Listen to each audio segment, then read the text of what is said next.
امریکی صدر Donald Trump نے مکہ دفاعی معاہدے کا خیر مقدم کرتے ہوئے کہا ہے کہ سعودی عرب، ترکی اور پاکستان کے مابین طے پانے والا تاریخی مکہ معاہدہ خوش آئند اقدام ہے۔ تینوں برادر مسلم ممالک نے دستخط کر کے بہترین فیصلہ کیا۔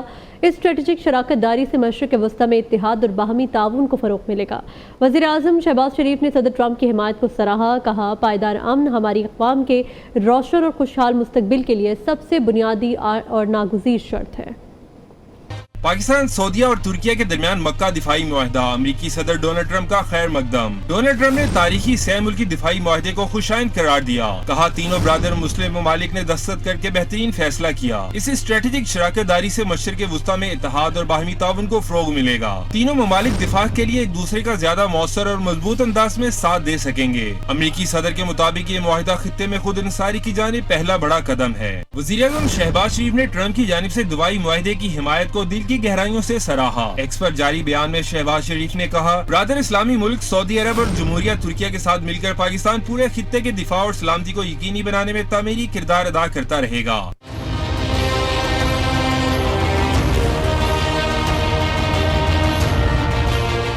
شہباز شریف نے کہا وہ ایک بار پھر صدر ٹرمپ کی جرأت مندانہ اور فیصلہ کن قیادت کو خراج تحسین پیش کرتے ہیں، جس نے جنوبی ایشیا میں ایٹمی تباہی کو ٹالنے اور لاکھوں انسانی جانیں بچانے میں مدد دی۔ ایرانی وزارت خارجہ کے ترجمان اسماعیل بقائی نے کہا ہے امریکہ کے ساتھ مفاہمت کی یادداشت میں 60 دن کی کوئی مدت مقرر نہیں کی گئی۔ ایران پاکستان اور قطر کے ساتھ مسلسل رابطے میں ہے، دونوں ممالک کشیدگی کم کرنے میں اہم کردار ادا کر رہے ہیں۔ ترجمان نے کہا کہ امریکہ نے MOU پر دستخط کے چند ہفتوں بعد ہی جنگ بندی کی خلاف ورزی کی، تاہم ایران نے ثابت قدمی سے دشمن کے اندازوں کو غلط ثابت کیا۔ انہوں نے بتایا کہ عمان کے ساتھ آبِ حرمت سے متعلق مذاکرات جاری ہیں اور دونوں ممالک بحری آمد و رفت کے طریقہ کار پر کام کر رہے ہیں۔ ڈپٹی وزیر اعظم اور وزیر خارجہ اسحاق ڈار کی ترک وزیر خارجہ حاکان فیدان سے ٹیلی فونک گفتگو۔ ترجمان دفتر خارجہ کے مطابق اسحاق ڈار اور ترک وزیر خارجہ حاکان فیدان کے درمیان علاقائی صورتحال پر تبادلہ خیال ہوا۔ پاکستان اور ترکیہ نے باہمی دلچسپی کے امور پر تعاون مزید مضبوط بنانے کے عزم کا اعادہ کیا۔ اسحاق ڈار اور حاکان فیدان کا علاقائی امن و استحکام کے لیے سفارتی کوششیں جاری رکھنے پر اتفاق ہوا۔ دونوں رہنماؤں کا کہنا تھا کہ علاقائی چیلنجز سے نمٹنے اور امن و استحکام کے فروغ کے لیے مذاکرات اور سفارتکاری ہی آگے بڑھنے کا راستہ ہے۔ ناظرین آپ کو بتائیں جو مرضی کر لیں سندھ میں کوئی صوبہ نہیں بنے گا، زبردستی نیا صوبہ بنانے کی کوشش کی گئی تو پورا صوبہ لڑ پڑے گا، نفرت پھیلے گی جس کے نتائج اچھے نہیں نکلیں گے۔ صوبائی وزیر سعید غنی کی میڈیا سے گفتگو، کہا یہ پارلیمنٹ، سیاسی جماعتوں، صوبائی اسمبلیوں کا کام ہے کہ نئے صوبے بنانے ہیں یا نہیں۔ MQM یا جو بھی نئے صوبوں کی بات کرے گا اسے جواب ملے گا۔ پنجاب یا خیبر پختونخوا کی اسمبلیاں ایسی کوئی قرارداد پاس کرتی ہیں تو ان کی مرضی، مگر سندھ میں کوئی نیا صوبہ نہیں بنے گا۔ مزید صوبہ بننا چاہیے کہ تمام سیاسی جماعتیں جو صوبہ سندھ میں سیاست کر رہی ہیں وہ یکجا ہیں، ایک آواز ہو کر کہتی ہیں کہ سندھ میں کسی صوبے کی ضرورت نہیں ہے۔ تو میرے بھائی سندھ میں رہنے والے کہتے ہیں نہیں چاہیے، سندھ کے سیاستدان کہتے ہیں نہیں چاہیے۔ اب وہ 3-4 آدمی جو میں نے کل بھی کہا کہ کونسلر نہیں بن سکتے یار، ان کی حیثیت کیا ہے؟ وہ بیٹھ کے فیصلہ کریں گے کہ سندھ کا مزید صوبہ بننا چاہیے کہ نہیں بننا چاہیے۔ آپ کے سیاسی مفادات ہو سکتے ہیں، آپ کے سیاسی ایجنڈے ہو سکتے ہیں، لیکن سیاسی مفادات اور سیاسی ایجنڈے کو آپ اس وقت تک آگے لے کر جائیے جہاں لوگوں کے اندر نفرتیں نہ پیدا ہوں۔ یہ نفرتیں نہیں ہیں، یہ نفرت سے بھی آگے کی کوئی چیز ہے۔ بڑی مشکل سے صوبہ سندھ میں رہنے والے لوگوں میں وہ نفرتیں، وہ دوریاں کم ہوئی ہیں۔ یہ بدبخت دوبارہ سے شروع ہو گئے اس کام پر پھیلانے کے لیے۔ نون لیگ آزاد کشمیر میں اپنی اکثریت سے حکومت بنائے گی۔ نون لیگ کے امیدواروں نے 25 نشستوں پر کامیابی حاصل کی۔ مخصوص نشستوں کے بعد نون لیگ کی سیٹوں کی تعداد 33 ہو جائے گی۔ وزیر اعظم کے مشیر رانا ثناء اللہ کی نیوز کانفرنس، کہا LA-14 سے کامیاب ہونے والے ساجد اقبال ہماری ٹیم کا حصہ بنے ہیں، وہ حلقے کی ترقی کے لیے ہمارا ساتھ دیں گے۔ آزاد کشمیر میں پنجاب جیسی تعمیر و ترقی کا آغاز کریں گے۔ کشمیری عوام سے جو وعدے کیے انہیں پورا کیا جائے گا۔ دھرنے میں بیٹھے 99% لوگ محب وطن ہیں۔ پاکستان مسلم لیگ نون جو ہے وہ اسپیسیفک سیٹوں کے الیکشن کے بعد 33 سیٹوں کے راؤنڈ اباؤٹ ہوگی، اور جو 7 سیٹوں پہ الیکشن ہونے جا رہا ہے ان میں سے 3 سیٹیں مزید حاصل ہونے پہ انشاءاللہ تعالی گورنمنٹ کو 2/3 میجورٹی حاصل ہوگی۔ وزیر اعلیٰ مریم نواز شریف نے جو وہاں پہ انیشیٹوز لیے ہیں اور جس طرح سے پنجاب میں جو ہے وہ تعمیر و ترقی کا ایک دور کا آغاز اور ان پروگریس ہے، تو اس کا حوالہ دیا کہ وہ چاہتے ہیں کہ یہی جو ہے وہ تعمیر و ترقی کا دور آزاد کشمیر میں بھی شروع ہو۔ ناظرین، وزیر اعلیٰ پنجاب مریم نواز کی زیر صدارت صاف پانی کی فراہمی کے لیے مسلسل 5واں اجلاس چکوال، راولپنڈی، راجن پور، فیصل آباد، مری اور اٹک میں water supply pipe line project کا جائزہ، متعلقہ حکام اور ڈپٹی کمشنرز کی ویڈیو لنک پر شرکت۔ وزیر اعلیٰ مریم نواز کی آبادی کے مطابق پانی کی ضرورت کا مستند ڈیٹا مرتب کرنے اور تصدیق کرنے کی ہدایت۔ راجن پور میں فوری طور پر 21 باؤزرز مہیا کرنے کی ہدایت۔ مریم نواز کا کہنا تھا حکومت کا عوام کو صاف پانی پہنچانے کا عزم غیر متزلزل ہے، پنجاب کے عوام کو پینے کا صاف پانی گھر گھر پہنچا کر دم لیں گے۔ وزیر اعلیٰ پنجاب مریم نواز کی زیر صدارت صاف پانی کی فراہمی کے لیے مسلسل 5واں اجلاس ہوا۔ وزیر اعلیٰ سندھ مراد علی شاہ کی زیر صدارت NICVT گورننگ باڈی کا اجلاس، ایڈوانس ہارٹ فیلئر پروگرام کے قیام کی منظوری۔ ایڈوانس ہارٹ فیلئر پروگرام میں LVAD ٹیکنالوجی استعمال ہوگی۔ مراد علی شاہ کا کہنا تھا سندھ حکومت مستحق مریضوں کو مفت اور معیاری دل کا علاج فراہم کرنے کے لیے پرعزم ہے۔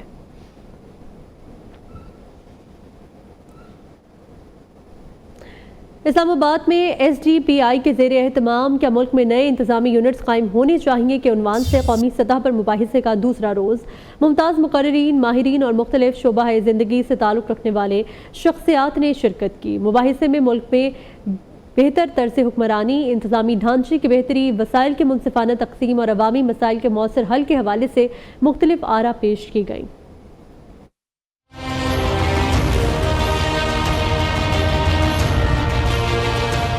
اسلام آباد میں SDPI کے زیر اہتمام کیا ملک میں نئے انتظامی یونٹس قائم ہونے چاہیے کے عنوان سے قومی سطح پر مباحثے کا دوسرا روز، ممتاز مقررین، ماہرین اور مختلف شعبہ زندگی سے تعلق رکھنے والی شخصیات نے شرکت کی۔ مباحثے سے اظہار خیال کے دوران MQM رہنما مصطفیٰ کمال نے کہا مسائل حل نہ ہونے سے لوگ ناراض ہیں، ملک میں نئے انتظامی یونٹس بننے چاہیے، موجودہ نظام ڈیلیور نہیں کر رہا۔ اچھا، وہ ناراض مزے کی بات ہے، کس سے ہو رہے ہیں؟ وہ کسی حکومت سے ناراض نہیں ہو رہے، وہ ایک ڈس انفرنچائز لوگوں کا ایک اتنا بڑا سوسائٹی میں ایک ہلکا احباب بنتا چلا جا رہا ہے کہ وہ ریاست سے ناراض ہو رہے ہیں۔ رہنما پیپلز پارٹی قمر زبان قائرہ نے کہا ملک میں نئے صوبوں کی بحث دوبارہ شروع ہونا اچھی بات ہے، ملک میں اختیارات کی تقسیم کے بہت سے مسائل ہیں۔ نئے صوبے بننے چاہیے، کیوں؟ لاجک کیا ہے کیوں بننے چاہیے؟ اس لیے کہ موجودہ صوبے جو ہے وہ ہمارا نظام نہیں صحیح طرح چلا رہے ہیں۔ پاکستان بہت سارے مسائل کا، ہماری فیڈریشن کو جو چیلنجز ہیں، جو آپس میں بد اعتمادیاں ہیں، مثلاً ہمیں وسائل کی تقسیم کا، ہمیں منرلز کی تقسیم کا۔ Chairman Punjab group of colleges میاں عامر محمود نے کہا نئے صوبے بننے سے اخراجات میں کمی آئے گی، جمہوری دور میں کبھی اچھی لوکل گورنمنٹ نہیں دیکھی۔ ہم ایکچولی اگر چھوٹے صوبوں میں جاتے ہیں تو 300 ارب سے زیادہ ہم ہر سال سیونگ کرتے ہیں اپنی مینجمنٹ کے۔ لوکل گورنمنٹ بہت اچھی چیز ہے، ہم نے بڑی اچھی لوکل گورنمنٹس بھی دیکھی ہیں، کچھ کم اچھی بھی دیکھی ہیں، لیکن جمہوری دور میں کبھی کوئی اچھی لوکل گورنمنٹ نہیں دیکھی۔ فواد چودھری نے کہا اختیارات کی نچلی سطح پر منتقلی سے ہی نظام بہتر ہوگا، سیاسی اور انتظامی تبدیلی کے لیے نئے صوبے بننا ناگزیر ہیں۔ دو ایکسٹریم جو اپنا پرابلمز ہیں، ڈیولوشن اور آئیڈینٹی، اس کے درمیان ہم پھنسے ہوئے ہیں اور ہمیں اس کا سلوشن جو ہے وہ چاہیے۔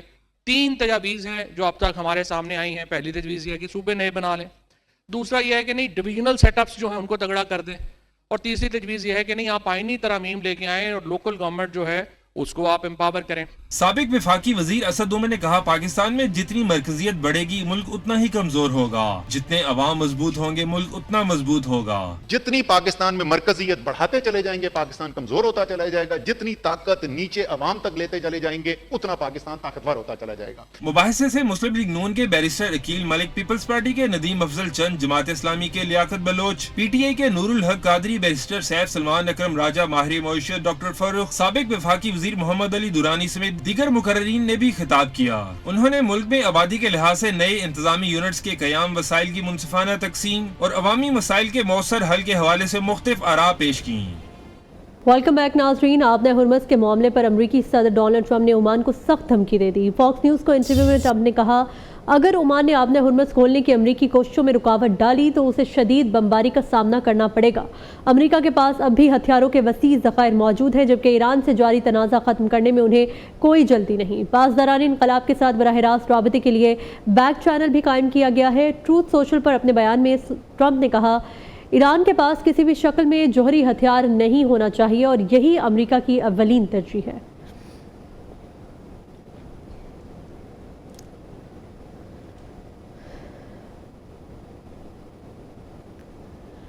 سانحہ زیارت میں 31 پولیس اہلکاروں کی شہادت۔ بلوچستان ہائی کورٹ کے جج پر مشتمل انکوائری کمیشن نے زیارت میں دہشت گرد حملے کی تحقیقات کا آغاز کر دیا۔ جسٹس محمد عامر نواز رانا پر مشتمل تحقیقاتی کمیشن نے بطور گواہ پیش ہونے یا دستاویز پیش کرنے کے لیے ناموں کے اندراج کا نوٹس جاری کر دیا۔ اعلامیے کے مطابق کمیشن زیارت دہشت گرد حملے میں 31 پولیس اہلکاروں کی شہادت کے واقعے کی مکمل تحقیقات کرے گا۔ تفصیلات کیا ہیں محمد قاسم مینگل سے جانیں گے۔ قاسم، اپڈیٹ کیجیے گا۔ دیکھیں، جولائی کے پہلے ہفتے میں زیارت میں افسوسناک واقعہ پیش آیا تھا جس میں ایک دہشت گردانہ حملے میں 31 پولیس اہلکار شہید ہوئے تھے۔ اس کے بعد احتجاج ہوا تھا اور احتجاج کرنے والوں نے عدالتی کمیشن کا مطالبہ کیا تھا۔ اب یہ عدالتی کمیشن قائم کیا گیا ہے۔ بلوچستان ہائی کورٹ کے جج ہیں جسٹس عامر رانا۔ اب اس نے باقاعدہ کام کا آغاز کیا ہے اور جو بھی گواہی دینے کے لیے آئے ان کو کہا گیا ہے کہ 28 تاریخ تک اپنے ناموں کے اندراج کریں۔ اسی طرح جو بھی سرکاری لوگ ہیں یا غیر سرکاری لوگ ہیں یا جو لواحقین ہیں وہ 28 تاریخ تک اپنے ناموں کے اندراج کر سکتے ہیں۔ پھر باقاعدہ ٹریبونل اپنے کام کا آغاز کرے گا اور اس کو جو ٹرمز آف ریفرنس دیا گیا ہے اس کے تحت وہ اپنی جو سفارشات گورنمنٹ کو پیش کرے گا اور اس میں جی ٹھیک ہے قاسم، بہت شکریہ آپ کا۔ سمندر پار پاکستانی ایک بار پھر پاکستان پر مہربان، رواں مالی سال کے پہلے مہینے میں ہی ڈالر بھیجنے میں اضافہ کر دیا۔ رواں مالی سال جولائی کے مہینے میں 13% اضافے کے بعد 3 ارب 63 کروڑ ڈالر بھجوا دیے۔ ایک ہی مہینے میں آئی ایم ایف سے ملنے والی قسط سے دگنے سے بھی زیادہ ڈالرز بھیجے۔ اور آپ کو بتائیں پاکستان کی پیٹرولیم برآمدات تاریخ کی بلند ترین سطح پر پہنچ گئی۔ مالی سال 2026 میں پیٹرولیم برآمدات 939 ملین ڈالر تک پہنچ گئی۔ سالانہ بنیادوں پر 3.9% اضافہ ریکارڈ کیا گیا۔ تفصیلات کیا ہیں کاشف منیر سے جانتے ہیں۔ کاشف، اپڈیٹ کیجیے گا۔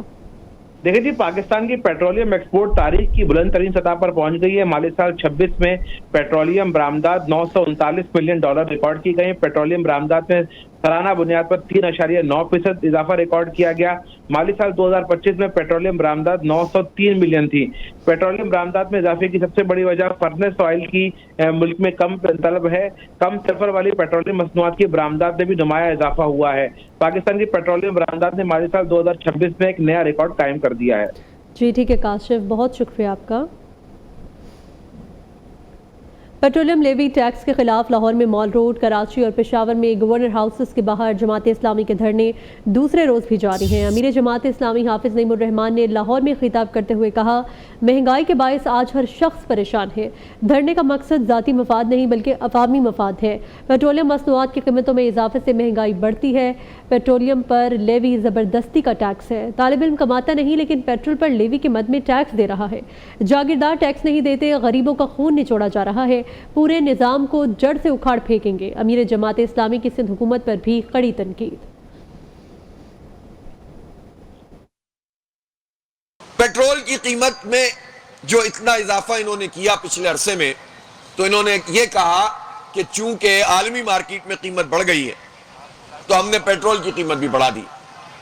اور کیوں بڑھ گئی ہے؟ اس لیے کہ جنگ ہو رہی ہے۔ اس جنگ کے دوران پیٹرول کی قیمت تو انہوں نے جو ایکس ریفائنری تھی وہ تو بڑھی، لیکن اس پر لیوی بھی بڑھا دی۔ اور کہتے ہیں کہ آئی ایم ایف کہتا ہے کہ یہ لیوی ختم نہیں ہو سکتی۔ آئی ایم ایف تو یہ بھی کہتا ہے کہ اپنے اخراجات کم کرو۔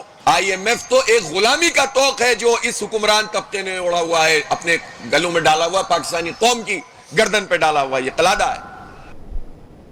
سندھ حکومت نے تھر کے کوئلے سے سستی بجلی بنا کر پورے ملک کو اندھیروں سے نکالا۔ حافظ نعیم الرحمان بتائیں کہ تھر کے کوئلے سے پیدا ہونے والی ملکی تاریخ کی سستی ترین بجلی پر وہ خاموش کیوں ہیں؟ ترجمان سندھ حکومت سعدیہ جاوید کا امیر جماعت اسلامی کے الزامات پر رد عمل۔ کہا، حافظ نعیم الرحمان پی پی قیادت کے خلاف مافیا جیسے غیر پارلیمانی الفاظ استعمال کرنے سے گریز کریں۔ پاکستان بنانے کی مخالفت کرنے والے آج ہمیں مافیا ہونے کے سرٹیفکیٹ دیں گے۔ شہید محترمہ بے نظیر بھٹو نے 90 کی دہائی میں ملک کو اندھیروں اور بدترین لوڈ شیڈنگ سے نکالنے کے لیے آئی پی پیز کے ساتھ معاہدے کیے۔ حافظ نعیم الرحمان سیاست چمکانے کے لیے ماضی کے مخلصانہ قومی معاہدوں کو توڑ مڑوڑ کر پیش کر رہے ہیں۔ Welcome back. ابھی آپ کو براہ راست لیے چلتے ہیں۔ وفاقی وزیر اطلاعات و نشریات عطاء اللہ تارڑ تقریب سے خطاب کر رہے ہیں۔ has not only constituted a high-powered committee on cashless economy, but is leading every way of the step going towards technological integration and towards a cashless economy to ensure transparency and financial inclusion. The reason Prime Minister decided to chair this committee himself is because he believes in technology and he believes that financial services to citizens should be based on technology. During his tenure as the Chief Minister of Punjab, he initiated the first IT board, which is known as the Punjab IT board today. It was the first public sector organization based on technology. And in an era where there was no Zoom, because we became acquainted with the application of Zoom during the COVID days, the first video conferencing service in the public sector was introduced by Shehbaz Sharif Sahab as the Chief Minister. And the reason was that he did not want people who were posted in far-flung areas of the Punjab, somewhere in Bahawalpur or Dera Ghazi Khan or Multan, to travel all the way to Lahore to attend meetings. And there began a journey of technological advancement, of inclusion and efficiency. And it wasn't only restricted to that. When the flagship project of distributing laptops on merit, when it was introduced, there was a lot of criticism. But the reason why our economy sustained during the COVID days was because a lot of people were working from home. A lot of people were obtaining online education. So I think in the era of technological advancement, this is a very welcome step. And the government of Pakistan fully supports this initiative. And we believe that integration with regard to technology, with regard to financial inclusion, with regard to making it easy for citizens to become a part of this process and to enable them to use technology and to use these services in the platform that they're already using.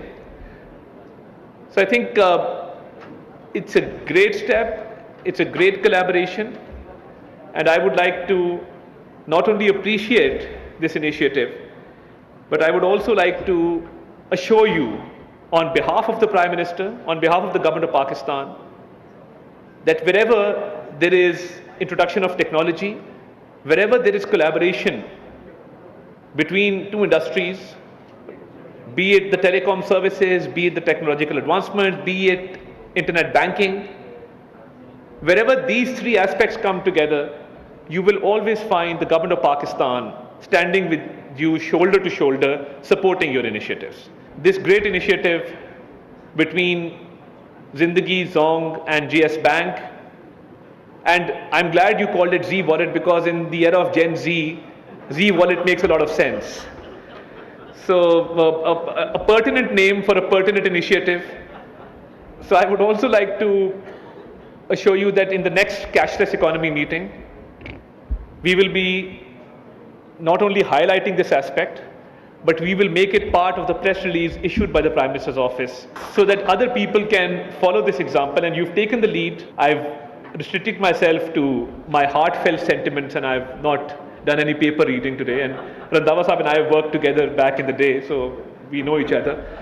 So thank you very much. And once again, my deepest appreciation to GS Bank, to Zindagi and to Zong for coming together and making financial inclusion a reality and making the lives of ordinary citizens very easy, and for combining internet banking, connectivity, technology all together to make the experience of the end user convenient. Thank you very much, and Pakistan Zindabad.